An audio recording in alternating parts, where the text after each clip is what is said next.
Hello and welcome to UPSC Hindi. UPSC Hindi की answer writing की series में आपका बहुत स्वागत है। हम एंशियंट लिटरेचर पे, एंशियंट इंडिया की, यानी कि हम ऐसा बोल सकते हैं आर्ट एंड कल्चर की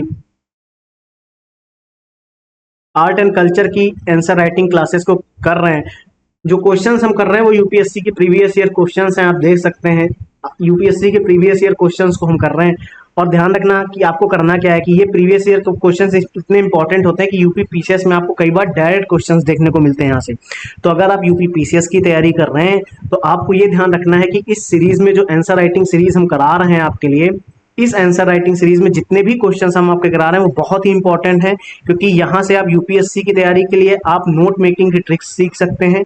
और साथ ही यूपी पीसीएस की अगर तैयारी कर रहे हैं तो आपको यहाँ से डायरेक्ट क्वेश्चंस देखने को मिल सकते हैं। ये भी ध्यान रखना, क्योंकि क्वेश्चंस रिपीट होते हैं। तो हम हमेशा आपको समझाते हुए हैं कि अगर आप अपनी थिंकिंग प्रोसेस पे काम करेंगे तो कहीं ना कहीं आपके नोट्स इंप्रूव होते चले जाएंगे। थिंकिंग प्रोसेस पे अगर काम करेंगे तो कहीं ना कहीं आपके नोट्स इंप्रूव होंगे, आपकी आंसर्स की क्वालिटी इंप्रूव होगी, तो वहां से आपके मार्क्स इंप्रूव होने की चांसेस बहुत ज़्यादा बढ़ जाएंगे। तो हम जिस अप्रोच की बात कर रहे हैं, ध्यान से सुनिएगा, हम जिन अप्रोचेस की बात कर रहे हैं, एक अप्रोच करने के बाद हम कई सारे क्वेश्चंस आसानी से टैकल कर लेंगे। बहुत ध्यान से सुनिएगा। मैं एक सेकंड इसको इरेज करता हूं, फिर आपको दिखाता हूं कि मैं जो आपको समझाना चाह रहा था।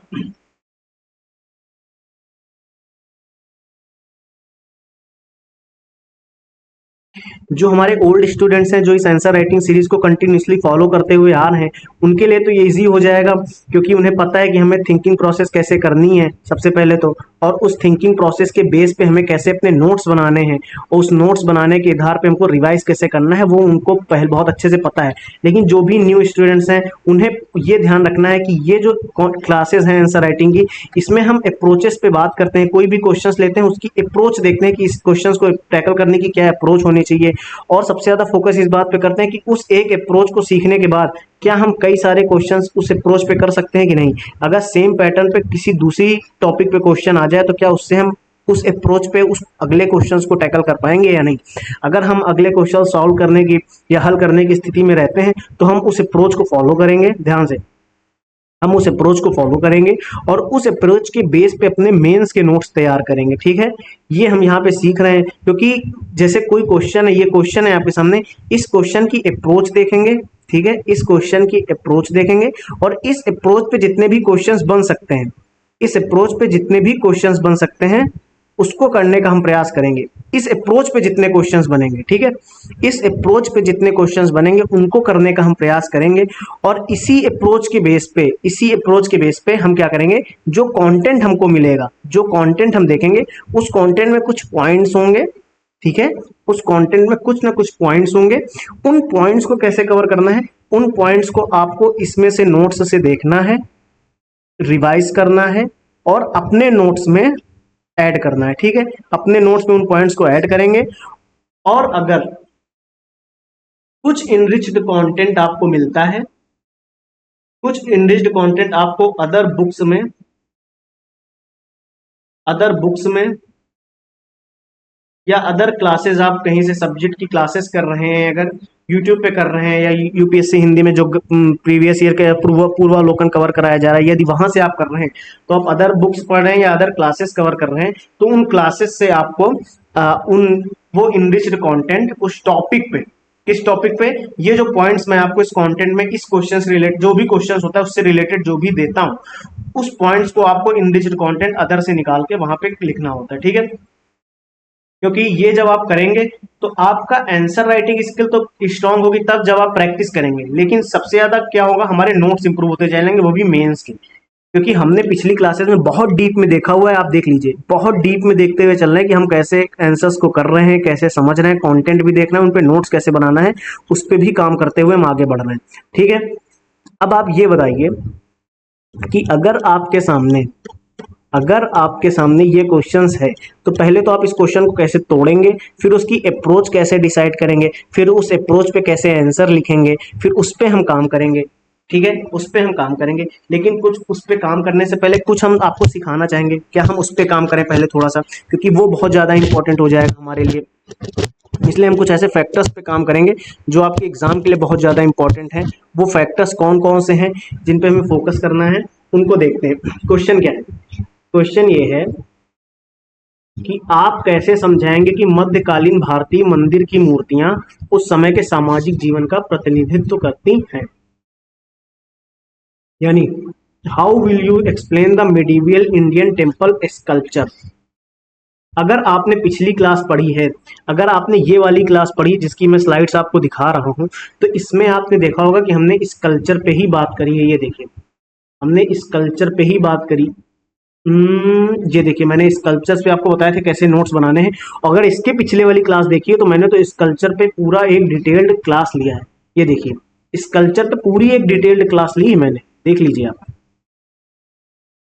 सारे उसके एस्पेक्ट कवर किए कि उसकी एनाटॉमी के बारे में बात करना है, उसके फेशियल फीचर्स के बारे में बात करना है, उसके पोस्चर के बारे में बात करना है, स्किन पे, हेयर पे, क्लोथ पे, एक्सेसरीज पे, एक्सप्रेशन पे, स्केल पे एंड पेडेस्टल पे हमने हर एक, देखिए, शरीर, जो भी मूर्ति कला है उसकी शरीर संरचना पे बात करी, विशेष चेहरों की विशेषताओं पे बात करी, हाव भाव पे बात करी, त्वचा की बनावट पे बात करी, बालों पे बात करी, वस्त्र पे बात करी, फिर उसके बाद एक्सेसरीज पे बात करी, अभिव्यक्ति पे बात करी, पैमाना और अनुपात पे बात करी, आधार या कुर्सी पे बात करी।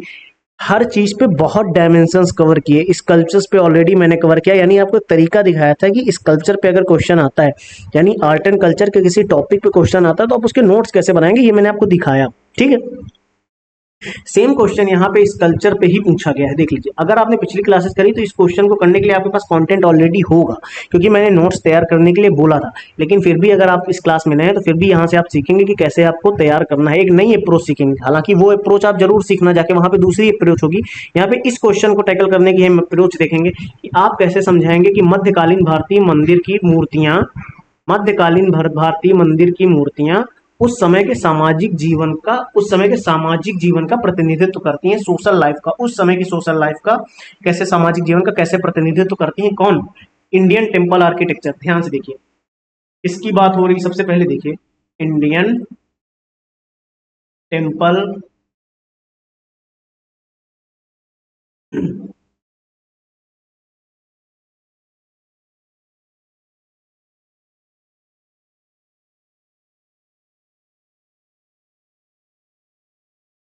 इंडियन टेम्पल स्कल्पचर की बात हो रही, ठीक है। अब अगर इंडियन टेम्पल स्कल्पचर की बात हो रही है तो इस इंडियन टेम्पल स्कल्पचर कब के स्कल्पचर्स की बात हो रही? मिडिवियल टाइम के, ठीक है। कब के स्कल्पचर की बात हो रही? मिडिवियल टाइम के स्कल्पचर की बात की जा रही है। वो क्या रिप्रेजेंट करते हैं? वो क्या किसका प्रतिनिधित्व करते हैं? किसका प्रतिनिधित्व करते हैं?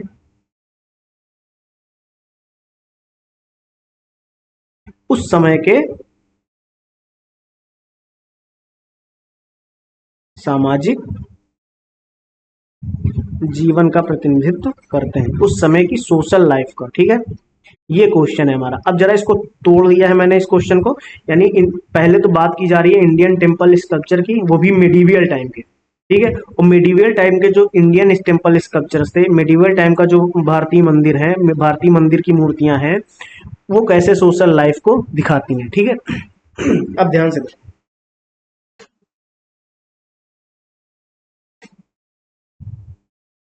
जरा सोचो, क्या सोचना है आपको? किसका प्रतिनिधित्व हो रहा है? सोशल लाइफ का, ठीक है। सोशल लाइफ का प्रतिनिधित्व हो रहा। अगर सोशल लाइफ का रिप्रेजेंटेशन दिया जा रहा है, सोशल लाइफ को रिप्रेजेंट कर रही हैं मूर्तियां, तो सोशल लाइफ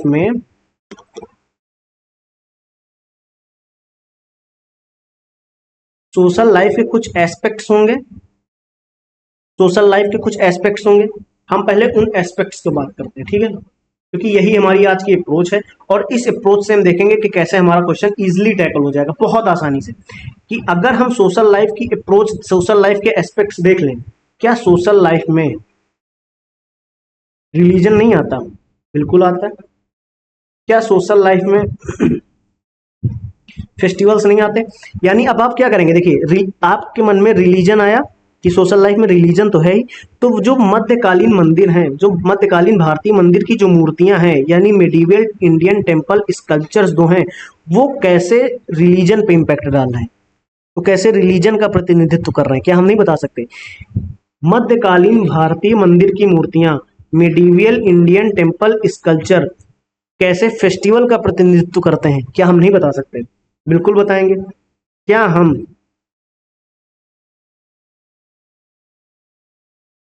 सोशल हायरार्की की बात नहीं कर सकते? सोशल हायरार्की पे बात नहीं कर सकते? बिल्कुल कर सकते हैं। क्या हम डांस फॉर्म पे बात नहीं कर सकते? बिल्कुल कर सकते हैं। अच्छा, तो क्या हम जो आर्टिस्ट हैं, जो आर्टिस्टिक एक्सप्रेशंस होते हैं, भावनाएं, क्या हम उन पे बात नहीं कर सकते? बिल्कुल कर सकते हैं। यानी रिलीजन पे बात कर सकते हैं, सोशल हायरार्की पे बात कर सकते हैं, डांस फॉर्म पे बात कर सकते हैं, आर्टिस्टिक एक्सप्रेशंस पे बात कर सकते हैं। यानी मध्यकालीन भारतीय मंदिर की मूर्तियों ने सोशल हायरार्की पे क्या प्रभाव, क्या कैसे प्रतिनिधित्व करती हैं, डांस फॉर्म का कैसे प्रतिनिधित्व करती हैं, आर्टिस्टिक एक्सप्रेशन का कैसे प्रतिनिधित्व करती हैं, क्या इसके बारे में बात नहीं कर सकते? क्या सोशल लाइफ में फूड नहीं आता? फूड भी तो आता है। क्या ड्रेस एंड क्लोथिंग नहीं आता? ये भी तो आता है। क्या फैमिली स्ट्रक्चर नहीं आता? फैमिली स्ट्रक्चर भी आता है। क्या मैरिज नहीं आती? मैरिज भी आती है। क्या सोशल रिलेशंस नहीं आते? ध्यान से देखिए, आपको केवल डायमेंशन सोचने हैं, मैं आपके सामने डायमेंशंस ओपन करता चल रहा हूँ अभी। अच्छा, क्या एक और, क्या हम ऑक्यूपेशन नहीं ऐड कर सकते? अभी सबका सब हम देखेंगे बहुत डीप, ठीक है। क्या हम एक्टिविटीज नहीं ऐड कर सकते? कुछ ना कुछ एक्टिविटीज भी तो होती होंगी। अब ध्यान से देखिए, मैंने क्या समझाने का प्रयास किया आपको। यानी सारे डायमेंशंस हमको देखने हैं, सारे डायमेंशंस हमको देखने हैं। तो क्या हम धर्म पे बात नहीं कर सकते? त्योहार पे बात नहीं कर सकते? बताइए, क्या हम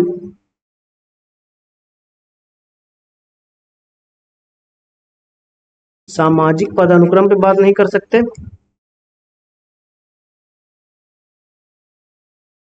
नृत्य कलाओं पे बात नहीं कर सकते?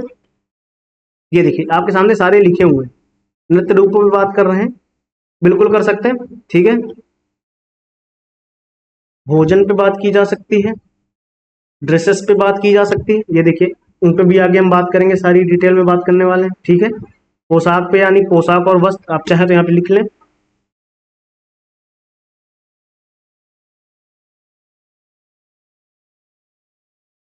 पोशाक और वस्त्र पे नहीं बात की जा सकती। पारिवारिक संरचना पे बात नहीं कर सकते हम, यानी ये social relations, marriage, family structure.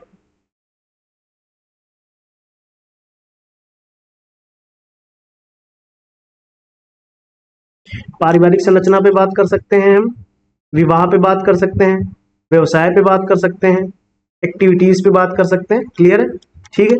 अब ध्यान से देखो, जो समझना था, हमने आपके सामने एक अप्रोच रखी है कि सवाल में क्या पूछा गया, सवाल में जिस तरीके से सवाल पूछा गया उसकी अप्रोच को टैकल करने का ये तरीका है, बहुत बेसिक सा, बहुत प्यारा सा। ध्यान से बात किसकी की जा रही है? बात किसकी की जा रही है? स्कल्पचर्स की जा रही है। इन टेम्पल, वो भी टेम्पल स्कल्पचर्स की, मंदिर की मूर्तियों की बात की जा रही। ठीक है, मंदिर की मूर्तियों की बात की जा रही। मंदिर की मूर्तियों में कब के, मध्यकालीन भारत के मंदिर मंदिर की मूर्तियों की बात की जा रही। बहुत ध्यान से सुनना, मध्यकालीन भारत के मंदिर, मध्यकालीन भारतीय मंदिर की मूर्तियों की बात की जा रही। अच्छा, मध्यकालीन भारतीय मंदिर की मूर्तियों की अगर बात की जा रही है तो वो क्या करती हैं? प्रतिनिधित्व करती हैं किसका? सामाजिक जीवन का, उस समय के सामाजिक जीवन का प्रतिनिधित्व करती हैं। तो सामाजिक जीवन में पहले क्या क्या आता है? धर्म आता है, सारे त्योहार आ गए, सामाजिक गतिविधियां आ गई, पदानुक्रम आ गए, नृत्य, आर्टिस्टिक, भोजन, ड्रेसेस, फैमिली स्ट्रक्चर, विवाह, सामाजिक सारे संबंध, ऑक्यूपेशन, व्यवसाय, एक्टिविटीज, ये सारे देखो सोशल लाइफ के एस्पेक्ट्स हैं। सारे आयाम हमने खोल दिए। और कोई आयाम अगर आपके सामने खुल रहा हो तो वो भी आप यहाँ पे ऐड कर सकते हैं। और कोई डायमेंशन अगर आपके सामने खुल रहा हो तो वो भी आप यहाँ पे ऐड कर लीजिए अपने नोट्स में या अपनी थिंकिंग के अकॉर्डिंग। लेकिन अब हम देखेंगे कि उस समय के मंदिर की मूर्तियां कैसे धर्म का प्रतिनिधित्व कर रही थी, त्योहारों का प्रतिनिधित्व कर रही थी, सामाजिक पदानुक्रम का प्रतिनिधित्व कैसे कर रही थी, नृत्य की कलाओं का प्रतिनिधित्व कैसे कर रही थी, फूड, उसके बाद पोशाक, फैमिली स्ट्रक्चर का कैसे प्रतिनिधित्व करती हैं, विवाह का, सामाजिक संबंधों का, व्यवसाय का, और जो भी गतिविधियां होती हैं उनका कैसे, किस तरीके से वो उसको क्या करनी है, किस तरीके से उस समय के मंदिर की मूर्तियां, मध्यकालीन भारतीय मंदिर की मूर्तियां किस तरीके से इन सब का प्रतिनिधित्व करती हैं, इस पे अब डिस्कशन हमें बहुत डीप में करना है। क्या ये सोशल लाइफ के सारे एस्पेक्ट्स हमें क्लियर हो गए? क्या ये सोशल लाइफ के सारे एस्पेक्ट्स अगर हमें समझ आ गए हैं, तो अब अगर जब भी सोशल हायरार्की, सोशल लाइफ की बात होगी, तो क्या अगर कल्चर से उसको जोड़ने की बात आएगी, तो क्या ये सारे एस्पेक्ट्स हमारे सामने ओपन नहीं हो जाएंगे? पहले आप ये बताइए।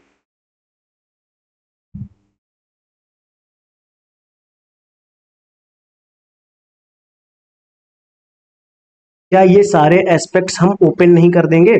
अगर हम इन सारे एस्पेक्ट्स को ओपन करने की स्थिति में आ चुके हैं, अगर हम अपनी सोशल लाइफ के बारे में इतने डायमेंशंस पे सोच पा रहे हैं, अगर हम अपने इतने डायमेंशंस पे अगर हम सोच पा रहे हैं, तो हम आंसर लिखने की प्रॉपर स्थिति में हैं।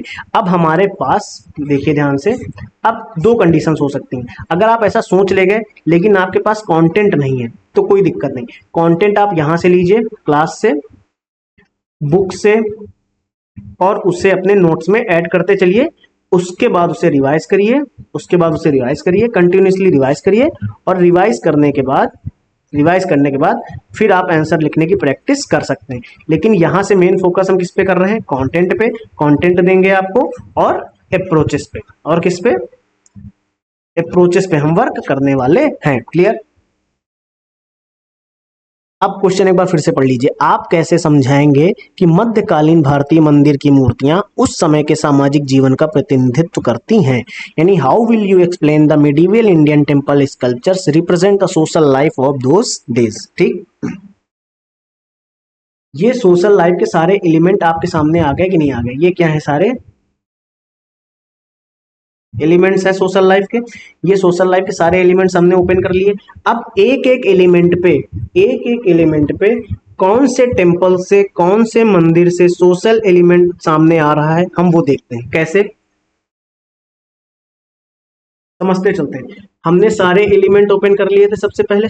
किसके? देखो, medieval Indian temple sculpture representing the social life. ठीक, हमने सारे डायमेंशंस ओपन कर लिए।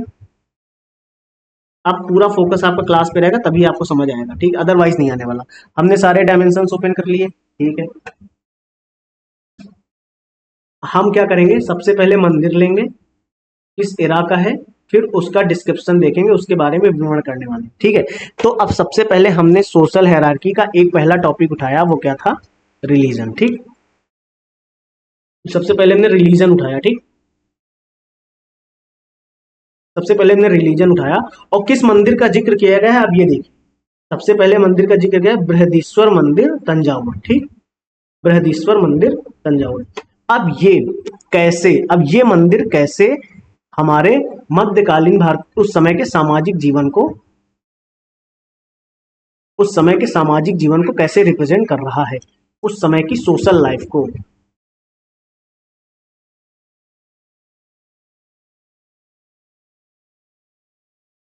उस समय के सामाजिक जीवन को कैसे रिप्रेजेंट कर रहा है, अब हम ये देखेंगे। ठीक, कौन सा मंदिर? ये मंदिर। तो क्या लिखा है, देखो, पढ़ो ध्यान से।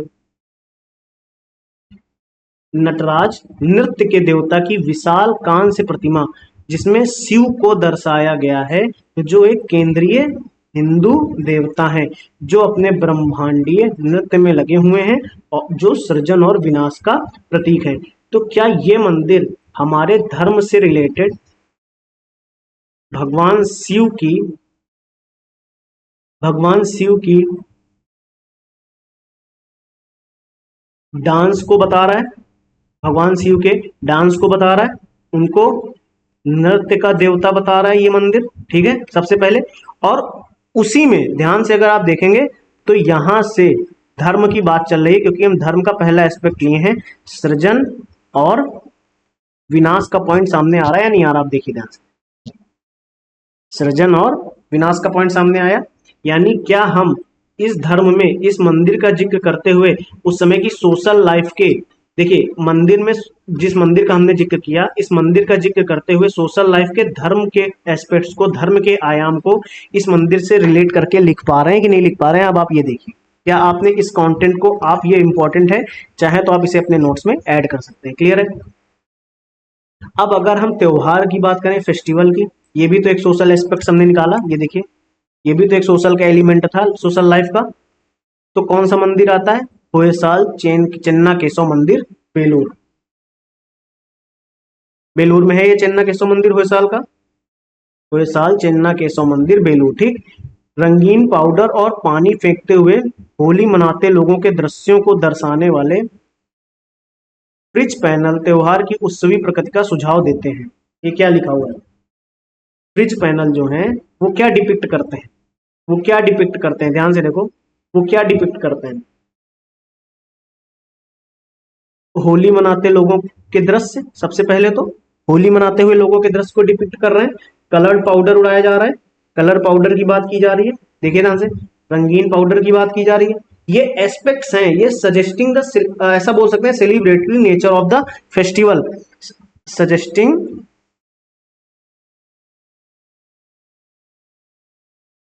Suggesting the celebrating nature of the festival. यानी आप क्या देख रहे हैं कि ये जो मंदिर है, ये जो टेम्पल है, ये सेलिब्रेटिंग नेचर दिखाता है हमारे त्योहारों का, हमारे त्योहारों की उत्सवी प्रकृति का सुझाव दे रहे हैं, उत्सवी प्रकृति को दिखा रहे हैं, सेलिब्रेट कर रहे हैं।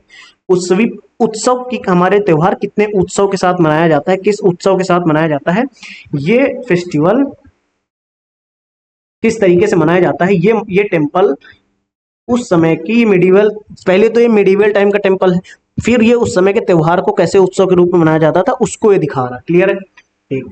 अगर हम सामाजिक पदानुक्रम की बात करें, यानी ये, यानी जिस सोशल हायरार्की की हम बात कर रहे हैं, जिस सोशल हायरार्की की हम बात कर रहे हैं, बहुत ध्यान से समझते हुए चलना, इसलिए मैं बहुत आराम आराम समझा रहा हूँ। जिस सोशल हायरार्की की हम बात कर रहे हैं उसके लिए कौन सा मंदिर लिया गया? चेन्ना केशव मंदिर, सोमनाथपुरम, ठीक। चेन्ना केशव मंदिर, सोमनाथपुरम, ठीक। अब इस मंदिर के बारे में क्या खास बात है, ध्यान से देखो, क्या बोला गया है? रिलीफ स्कल्पचर, ठीक है। रिलीफ स्कल्पचर की बात की गई है। राहत मूर्तियां एक राजा को विस्तृत पोशाक और आभूषणों के साथ दिखाती हैं, जबकि परिचायक साधारण वेशभूषा में है, जो कपड़ों और अलंकरण के माध्यम से सामाजिक स्थिति को स्पष्ट रूप से अलग करती हैं।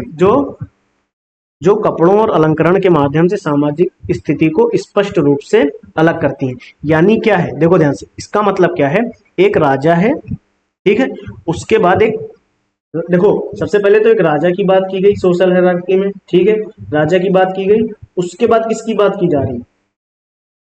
ध्यान से देखो, सिंपलर गार्ब की बात की जा रही, या आप परिचायक की बात कर लें, यानी राजा की वेशभूषा में अंतर है और परिचायक की वेशभूषा में अंतर है। तो ये जो मंदिर है चेन्ना केशव मंदिर, ये इसका रिलीफ स्कल्पचर इस पदानुक्रम को बहुत आसानी से दिखा रहा है। क्लियर हो गया?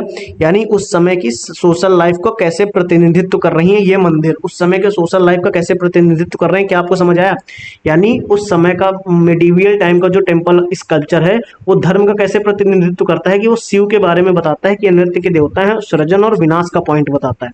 फिर उसके बाद मध्यकालीन जो मंदिर हैं वो त्योहारों के बारे में जब बात करते हैं, तो वो जब टेम्पल स्कल्पचर की बात करते हैं तो वो क्या सजेस्ट करते हैं कि celebrating the nature of the festival, वो फेस्टिवल, जो फेस्टिवल्स का नेचर है, जो त्योहारों की जो प्रकृति है वो उत्सवी प्रकृति है, उत्सव के रूप में मनाया जाता है। ये एक क्या कर रहा है, ये मंदिर उस समय के त्योहारों का रिप्रेजेंटेशन है, उस समय के त्योहार किस तरीके से मनाए जा रहे हैं वो मंदिर में आप देख सकते हैं, मंदिर के स्कल्पचर्स में आपको बहुत आसानी से देखने को मिल सकता है, मंदिर के स्कल्पचर्स में उसकी झलक देखने को मिलती है। अब अगर हम इस सामाजिक पदानुक्रम की बात कर रहे हैं तो उस समय जो हमने मंदिर लिया चेन्ना केशव मंदिर जो सोमनाथपुर में है, उस मंदिर का जो रिलीफ स्कल्पचर है वो क्या बता रहा है, उस समय की सोशल लाइफ कैसी दिखा रहा है, कि उस समय की राजा की पोशाक और आभूषण बहुत अलग, बहुत अच्छी है। जो परिचायक है वो कैसी वेशभूषा में है, देखो वो जो परिचायक है वो कैसी वेशभूषा में, साधारण वेशभूषा में है, कपड़ों और अलंकरण के माध्यम से सामाजिक स्थिति को स्पष्ट रूप से अलग करती है। सामाजिक स्थिति को अलग रूप से, एकदम स्पष्ट रूप से अलग कर रहा है कौन सा मंदिर, ये मंदिर।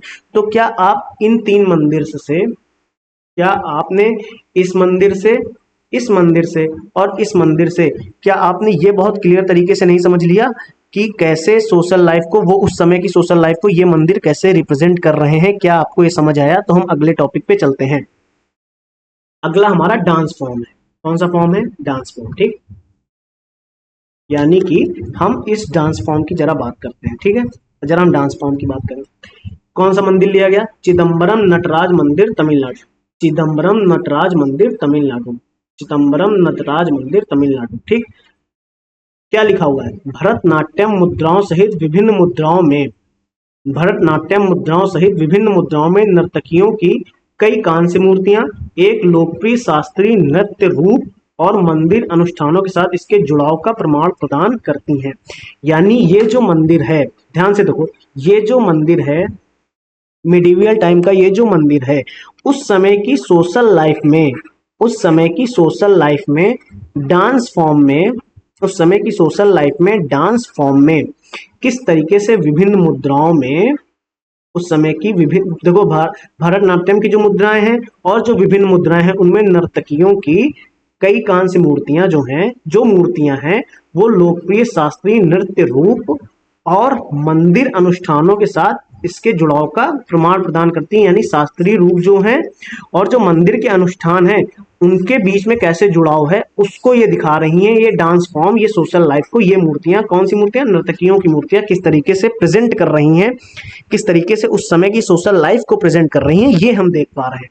जैसे हम सामाजिक जीवन की कलात्मक अभिव्यक्ति की बात करते हैं, जब हम सामाजिक जीवन की कलात्मक अभिव्यक्ति की बात करते हैं तो उसमें हम क्या देखते हैं? देखो, सबसे पहले तो कंदरिया महादेव मंदिर खजुराहो का, आप इस मंदिर का अगर जिक्र करें, जो मेडिवल टाइम का मंदिर है, उस टाइम पे कैसे पौराणिक कथाओं, दैनिक जीवन और विभिन्न नृत्य रूपों के दृश्यों को दर्शाती विस्तृत नक्काशी सामाजिक जीवन की कलात्मक अभिव्यक्तियों के साथ साथ धार्मिक विषयों को संलयन करती है। यानी ये मंदिर पहले तो डेली लाइफ, ध्यान से, ये जो कौन सा मंदिर? कंदरिया महादेव मंदिर, ये पहले तो डेली लाइफ, उसके बाद, उसके बाद आप ऐसा समझ लीजिए डांस फॉर्म भी दिखाती है, डांस फॉर्म भी दिखाती है। और उसके बाद अगर हम कुछ एक पॉइंट्स और ऐड करें तो आर्टिस्टिक एक्सप्रेशन भी दिखाती है। यानी ये मंदिर जो है उस समय के सोशल लाइफ में डेली लाइफ को भी दिखाता है, डांस फॉर्म को भी दिखाता है, आर्टिस्टिक एक्सप्रेशन भी दिखाता है, और साथ ही साथ कुछ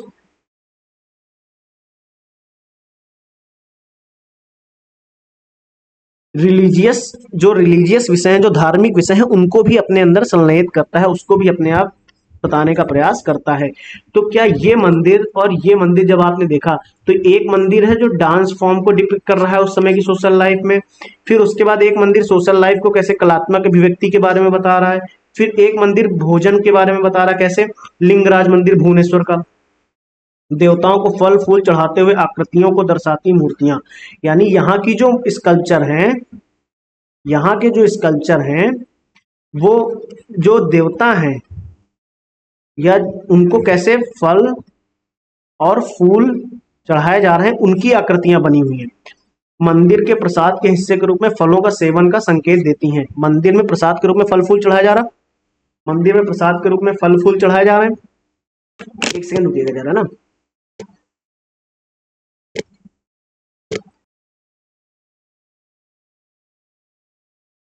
तो ये जो मंदिर है, ये जो मंदिर है उस वहां का स्कल्पचर क्या दिखा रहा है? ये जो मंदिर वहां के स्कल्पचर समय क्या दिखा रहे हैं? वहां के स्कल्पचर समय दिखा रहे हैं कि कैसे देवी देवताओं को फल फूल चढ़ाया जाता था।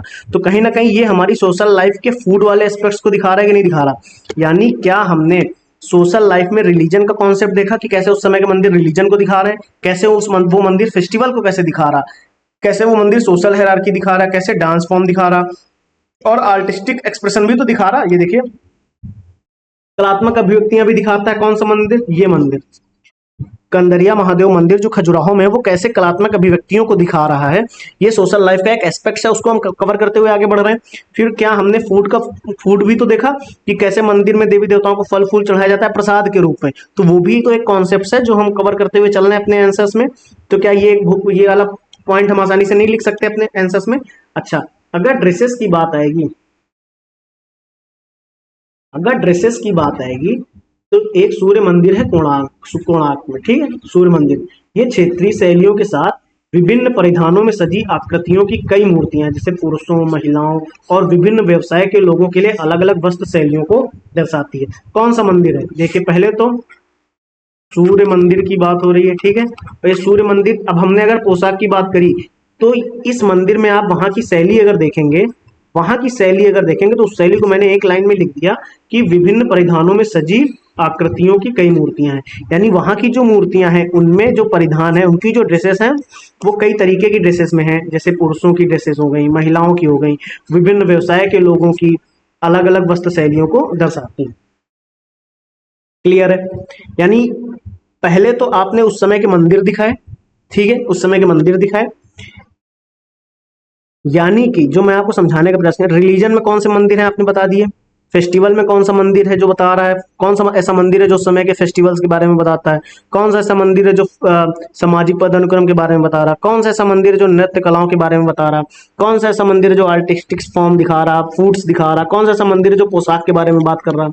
तो क्या हम इस मंदिर का जिक्र नहीं कर पा रहे आसानी से? अच्छा, अगर पारिवारिक संरचना की बात की जाए तो मुक्तेश्वर मंदिर कांचीपुरम में, ठीक है। ये देखो, विभिन्न गतिविधियों में लगे माता पिता और बच्चों के साथ पारिवारिक परिवारों के दृश्यों को दर्शाने वाले पैनल एकल या विस्तारित परिवारों को अस्तित्व और समाज में उनकी भूमिकाओं का सुझाव देते हैं। ये हमारा सोशल लाइफ का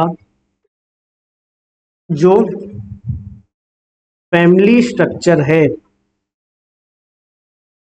जो सोशल लाइफ का हमारा फैमिली स्ट्रक्चर है, उससे रिलेटेड ये मंदिर, ये टेम्पल उस समय की सोशल लाइफ को किस तरीके से डिपिक्ट कर रहा है, क्या आप ये समझ पा रहे हैं? Families, parents, children engaged in various activities, एक अलग अलग तरीके की एक्टिविटीज में वो इन्वॉल्व होते हैं, ठीक है। उसके बाद परिवार के अस्तित्व और समाज में उनकी भूमिकाओं का सुझाव देते हैं। ये लाइन इंपॉर्टेंट है, परिवार और समाज में उनकी अस्तित्व का क्या देते हैं, अस्तित्व में और समाज में उनकी भूमिकाओं का सुझाव देते हैं। क्या ये चीज टॉपिक क्लियर हुआ? अगर हम विवाह की बात करें, अगर हम मैरिज की बात करते हैं, तो जैसे राजरानी मंदिर भुवनेश्वर का, विवाह से जुड़े विशिष्ट हेयर स्टाइल, आभूषणों के साथ जोड़ों की मूर्तियां, हेयर स्टाइल, श्रृंगार जैसे संभावित विवाह रीति रिवाजों के बारे में संकेत देती है। तो अगर हम राजरानी टेम्पल आर्किटेक्चर की बात कर रहे हैं, जो कहाँ पे है,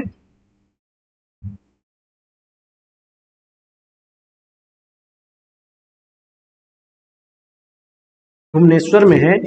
इस टेम्पल आर्किटेक्चर के बारे में अगर 2 पॉइंट्स मैं सिंपल तरीके से लिख दूं, तो यहाँ का जो स्कल्पचर है, यहाँ की जो मूर्तियां हैं, वो हेयर स्टाइल पे फोकस कर रही हैं, ठीक है, हेयर स्टाइल पे फोकस कर रही हैं, और मेकअप बोल रहे हैं या श्रृंगार बोल रहे हैं आज के उसमें,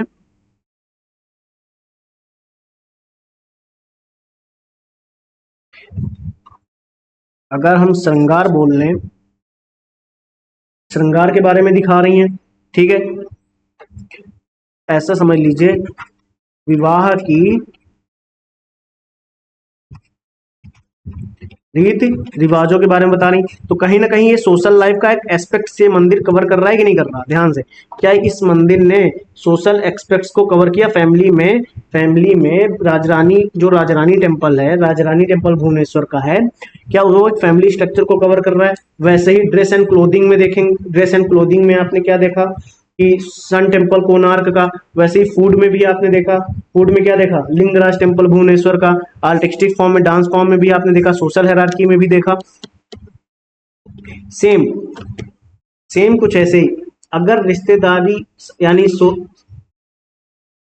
सामाजिक संबंधों की बात आती है, तो केशव मंदिर सोमनाथपुर का होयसाला 12वीं शताब्दी में ये जो मंदिर था, सामाजिक समारोहों की बात करता है, शिकार अभियानों की बात करता है। उसके बाद बातचीत के दृश्यों को दर्शाने वाले कथात्मक पैनल, सामाजिक संपर्क, रिश्तेदारी संरचनाओं का, इन सब के बारे में बात कर रहा है मंदिर। इस मंदिर में जो स्कल्पचर हैं, इस मंदिर की जो मूर्तियां हैं, वो उस मंदिर की मूर्तियां इन सभी सोशल हायरार्की के बात करती हैं। यानी किन किन टॉपिक्स पे अगर बात करती, मैं एक साइड में इन्हें लिखूं तो आप ऐसा देखेंगे, सोशल गैदरिंग की बात करता है, यानी इसकी सामाजिक समारोहों की बात करता है, हंटिंग की बात कर रहा है, ये देखिए शिकार अभियानों की बात कर रहा है, हंटिंग की भी बात कर रहा है। उसके बाद इंटरेक्शन बिटवीन डिफरेंट ग्रुप्स, ये को बातचीत के दर्शकों कथात्मक पैनल की बात कर रहा है, सोशल संपर्क की बात कर रहा है, और किनशिप स्ट्रक्चर रिश्तेदारी संरचनाओं की भी बात कर रहा है। तो यानी ये मंदिर क्या हमारे सोशल लाइफ में, क्या ये मंदिर हमारे सोशल लाइफ की को रिप्रेजेंट नहीं कर रहा? ध्यान से देखिए, क्या उसका क्या उसका प्रतिनिधित्व नहीं कर रहा है ये मंदिर? ध्यान से बताइए, क्या ये मंदिर उस समय की सोशल लाइफ का प्रतिनिधित्व नहीं करता है? बहुत आसानी से करता है। क्या हमें ये समझ आ गया? अच्छा, अगर हम व्यवसाय की बात करें, अगर हम व्यवसाय की बात करें तो विरूपाक्ष मंदिर पटत्तकल, जो विरूपाक्ष मंदिर पटत्तकल में है, खेती की बात करता है, बुनाई की बात करता है, निर्माण गतिविधियों की बात करता है, कपड़ा उत्पादन की बात करता है, कृषि की। उसके बाद अब सिंपल अगर इसको ऐसे कुछ पॉइंट्स में आपको याद रहे, जैसे फार्मिंग की बात करता है, वीविंग की बात करता है, वेविंग की बात करता है, कंस्ट्रक्शन एक्टिविटी की बात कर रहा है। मैं इसको हिंदी इंग्लिश दोनों में लिख रहा हूँ इसलिए कंस्ट्रक्शन एक्टिविटी की बात कर रहा है, और ऑक्यूपेशन की बात कर रहा है। ठीक है, तो क्या ये मंदिर उस समय के सोशल लाइफ को, उस समय के सोशल लाइफ को क्या रिप्रेजेंट नहीं कर रहा? क्या ये मंदिर उस समय के सोशल लाइफ को रिप्रेजेंट नहीं कर रहा? बहुत इसलिए रिप्रेजेंट कर रहा है। अगर कुछ गतिविधियों की बात करें, जैसे मीनाक्षी मंदिर मदुरई का, ड्रम, बांसुरी, ये ऐसे समझ लीजिए, ये लिखा हुआ है लीजियर एक्टिविटीज। वाद्य यंत्रों की बात कर रहा, संगीतकारों की मूर्तियों की बात कर रहा, मनोरंजन की बात कर रहा, मंदिर अनुष्ठानों के संगीत वाद्य यंत्रों का बात करता है। तो यानी ये मंदिर उस समय के सोशल लाइफ को रिप्रेजेंट नहीं कर रहा। बताइए ध्यान से, उस समय के सोशल लाइफ को ये मंदिर रिप्रेजेंट, क्योंकि किसकी बात हो रही? ड्रम्स की बात हो रही, बांसुरी की बात हो रही, वाद्य यंत्रों की बात हो रही, संगीत की बात हो रही। कहीं ना कहीं ये मंदिर भी उस समय के सोशल हायरार्की की बात, सोशल रिप्रेजेंटेशन उस समय का प्रेजेंट कर रहा है कि नहीं कर रहा? यानी अगर इसको मैं साइड में लिख दूं, यहाँ पे अगर मैं लिख दूं, ध्यान से देखिए, यहाँ पे अगर मैं लिख दूं जैसे फ्लूट्स की बात हो रही, ये ड्रम्स की बात हो रही, ये ठीक है, ड्रम्स की बात हो रही। उसके बाद किसकी बात हो रही है? इंस्ट्रूमेंट्स की बात तो हो ही रही है, इंस्ट्रूमेंट्स की बात हो रही, ठीक है। उसके बाद टेम्पल रिचुअल्स जो है, इन सब की बात कर रहे हैं, ठीक है। कौन? मंदिर अनुष्ठानों के लिए संगीत वाद्य यंत्रों के उपयोग का संकेत देखते हैं ये मंदिर की एक्टिविटीज। ये मंदिर कौन सा? मीनाक्षी मंदिर। तो क्या अब आपने, जरा आप मुझे ये बताइए, इसके लिए मंदिर देख लिया, सोशल रिलेशन के लिए मंदिर देख लिया, ऑक्यूपेशन के देख लिया, एक्टिविटीज के लिए भी मंदिर आपने देख लिया। क्या ये सारे मंदिर अगर हमें याद है, जैसे कौन से? बृहदीश्वर मंदिर तंजावुर, बृहदीश्वर मंदिर तंजावुर, होयसाल चेन्ना केशव मंदिर बेलूर, होयसाल चेन्ना केशव मंदिर बेलूर, चेन्ना केशव मंदिर सोमनाथपुर, चेन्ना केशव मंदिर सोमनाथपुर, चिदम्बरम नटराज मंदिर तमिलनाडु, कंदरिया महादेव मंदिर खजुराहो, लिंगराज मंदिर भुवनेश्वर, सूर्य मंदिर कोणार्क, मुक्तेश्वर मंदिर कांचीपुरम, राजरानी मंदिर भुवनेश्वर, फिर केशव मंदिर सोमनाथपुरम, विरूपाक्ष मंदिर पटत्तकल, फिर मीनाक्षी मंदिर मदुरई। अच्छा, केशव मंदिर सोमनाथपुरम यहाँ भी, और ये चेन्ना केशव मंदिर और चेन्ना केशव मंदिर सोमनाथपुर, ठीक है। अब ये मंदिर किन किन सोशल लाइफ्स पे बात करता है? ये सारे मंदिर इन सारे सोशल लाइफ्स पे बात करते हुए उस समय के सामाजिक जीवन का प्रतिनिधित्व कर रहे थे।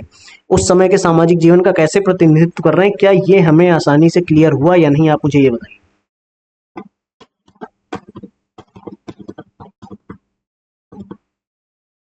हम उम्मीद करते हैं बहुत आसानी से टॉपिक आपके माइंड में चला गया होगा, बहुत सारे एस्पेक्ट्स आपके कवर हो चुके होंगे, क्योंकि इस क्वेश्चंस को करने के लिए हमारे पास कंटेंट तो है, इस क्वेश्चंस को करने के लिए हमारे पास ये कंटेंट तो है, लेकिन इस कंटेंट को कैसे प्रेजेंट करना है ये मैं आपको सिखाना चाह रहा था।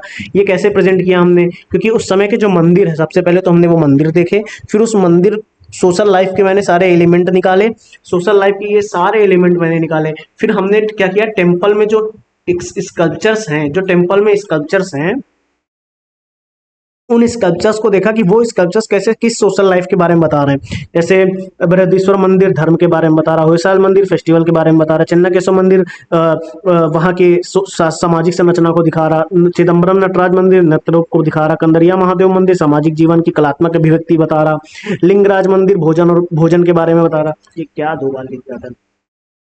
फूड्स के बारे में बता रहा है, फिर कैसे प्रसाद लगाया जाता है फूड का एक वो दिखा रहा है, फिर सूर्य मंदिर कोणार्क वस्त्रों के बारे में बता रहा, फिर मुक्तेश्वर मंदिर पारिवारिक संरचना की बात करता है, राजरानी मंदिर भुवनेश्वर का विवाह की बात करता है, केशव मंदिर सोमनाथपुरम का रिश्तेदारी सामाजिक संबंध की बात करता है, विरूपाक्ष मंदिर पट्टदकल का व्यवसाय ऑक्यूपेशन के बारे में दिखाता है। फिर उसके बाद अच्छा ऑक्यूपेशन की अगर हम बात भी कर रहे हैं तो फार्मिंग वेविंग कंस्ट्रक्शन ऑक्यूपेशन, खेती बुनाई मैन कृषि कपड़ा उत्पादन हर चीज पे डायमेंशन पे बात की जा रही। मीनाक्षी मंदिर अवकाश कैसे गतिविधियों की लेजर एक्टिविटीज की बात कर रहा है। उस तो ये सारे एस्पेक्ट्स कवर करने के बाद ही तो हमें पता लगा कि अच्छा आप कभी भी सोशल लाइफ में क्वेश्चन आएगा तो सबसे पहले ये डायमेंशन सोचेंगे, फिर जिससे रिलेट करने की बात करेगा उससे रिलेट करके हम इसका आंसर कर देंगे। फिलहाल के इस क्लास में इतना ही, मिलते हैं नेक्स्ट क्लास में, तब तक के लिए थैंक यू टू एवरीवन।